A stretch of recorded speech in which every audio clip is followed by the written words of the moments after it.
Tradition holds that the final week of Christ's life began near the now sealed Golden Gate in the eastern corner of Jerusalem.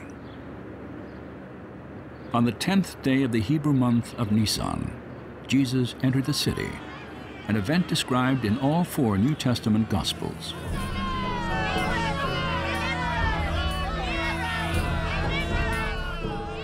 Then they brought the colt to Jesus, and he sat on it. And many cut down leafy branches from the trees and spread them on the road. And those who followed cried out, saying, "Hosanna! Blessed is he who comes in the name of the Lord.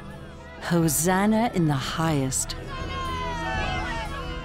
They brought branches of palm and they put it on the ground because a king should not walk on the bare ground. And then they shouted, "Hosanna ben David, Hosanna, son of David, save us, son of David," meaning they have recognized him when saying save us as the Messiah. And then, of course, the title, Son of David, meaning that he is a king. He would come in not as a conqueror, not as someone with a sword who was going to be a military Messiah who would overthrow the Roman government. That would have been a temporary solution to an historical problem. That is, that the Romans enslaved people in that day.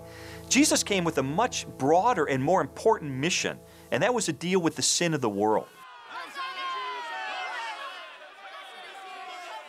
Jesus' triumphal procession through the streets of Jerusalem is a hallmark of the New Testament. Yet the most remarkable element of this iconic event may well be the prophecy that first described it.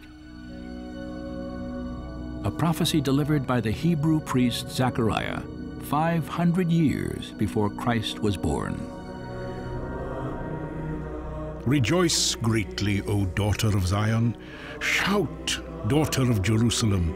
See, your king comes to you, righteous and having salvation, gentle and riding on a donkey, on a colt, the foal of a donkey. What Zechariah is saying, and we have to remember, Zechariah is writing after the Babylonian captivity.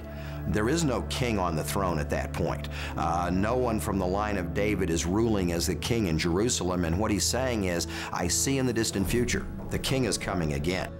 The rightful heir of David, the son of David, is going to come riding on the donkey colt, the one who is anointed to be the Messiah. He makes a definite messianic promise that is fulfilled when Jesus rides into Jerusalem on Palm Sunday.